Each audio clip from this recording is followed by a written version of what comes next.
Iran America మధ్య జరిగిన seize ఫైర్తో ప్రపంచం ఊపిరి పీల్చుకుంది. భీకర యుద్ధం నుంచి ప్రశాంతత వచ్చింది. కానీ ఇక్కడే పాకిస్తాన్ ఒక బిగ్ స్కెచ్ వేసింది.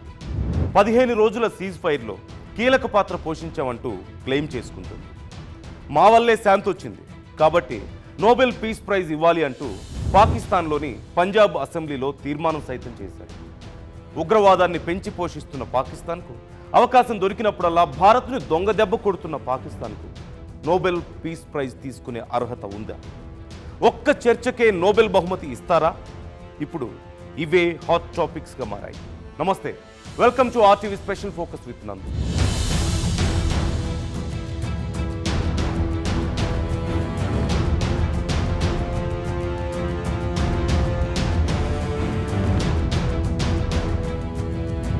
ఒక దేశం శాంతి కోసం ఎంత కాంట్రిబ్యూట్ చేసింది అనేది మాత్రమే కాదు, ఆ దేశం ట్రాక్ రికార్డ్, గ్లోబల్ ట్రస్ట్ ఇవన్నీ కూడా మ్యాటర్. ఎందుకంటే నోబెల్ పీస్ ప్రైజ్ కేవలం ఒక సంఘటనకు ఇచ్చే రివార్డు కాదు, ఏళ్ల తరబడి శాంతి కోసం కట్టుబడి పనిచేసిన వ్యక్తికి లేదా సంస్థకి ఇచ్చే ఒక గ్లోబల్ రికగ్నైజేషన్. ఇలాంటి శాంతి కోసం పనిచేసిన Barack Obama, Malala Yousafzai వంటి వ్యక్తులు, యునైటెడ్ నేషన్స్ వంటి సంస్థలు ఈ పీస్ ప్రైజ్ను అందుకున్నాయి. శాంతి కోసం కన్సిస్టెన్సీగా పనిచేయడం వారిపై నమ్మకాన్ని పెంచిందనే చెప్పాలి. యుఎస్ ఇరాన్ సీజ్ ఫైర్లో తమదే కీలక పాత్ర అని పాకిస్తాన్ బహిరంగంగా చెబుతోంది. మధ్యవర్తిత్వం చేసి దేశాల మధ్య ఉద్రిక్తతలు తగ్గించేందుకు సహకరించడం జియో పాలిటిక్స్లో సర్వసాధారణం. కానీ ఇక్కడ అసలు సమస్య ఏంటంటే ఈ మొత్తం ప్రాసెస్లో పాకిస్తాన్ పాత్ర ఎంత మేర ఉంది అనేది క్లారిటీ లేదు. పాకిస్తాన్ క్లెయిమ్కి గ్లోబల్ వెరిఫికేషన్ కూడా లేదు. ఇప్పుడు పాకిస్తాన్ కాంట్రిబ్యూషన్ కంటే క్రెడిట్ తీసుకోవడమే ఎక్కువగా కనిపిస్తుంది. పాకిస్తాన్పై ఎంతో కాలంగా తీవ్రమైన అలిగేషన్స్ ఉన్నాయి. లష్కరే తోయిబా, జైషే మొహమ్మద్ ఉగ్రవాద సంస్థలను పెంచి పోషిస్తుంది అనేది ఒక ప్రధానమైన ఆరోపణ. ఇండియాలో జరిగిన 2008 ముంబై అటాక్స్, పుల్వామా అటాక్స్, మొన్నటికి మొన్న పహల్గామ్ అటాక్, ఇలాంటి పాకిస్తాన్ తాము శాంతి తీసుకొచ్చాము అంటోంది. ముందుగా పాకిస్తాన్ తనపై ఉన్న ఆరోపణలకు ఆన్సర్ ఇవ్వాలి, లేదంటే పాకిస్తాన్ మాటలను ప్రపంచం అంత ఈజీగా నమ్మదు.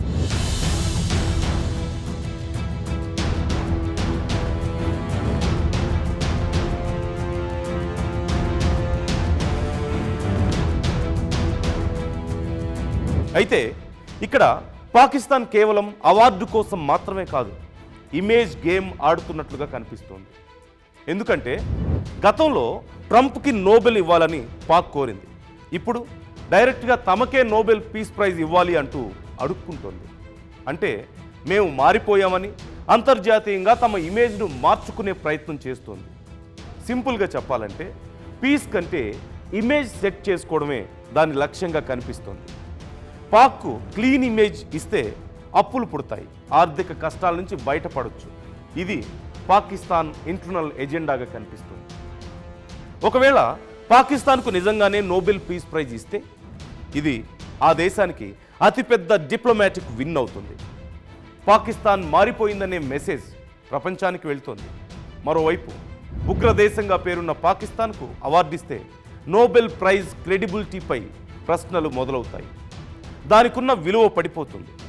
ఎందుకంటే శాంతి కోసం ఏళ్ల తరబడి కష్టపడ్డ వాళ్లతో పాటు వివాదాలు ఉన్న దేశానికి కూడా అదే అవార్డు ఇస్తే నోబెల్ స్టాండర్డ్స్ తగ్గించారనే భావన ఏర్పడుతుంది.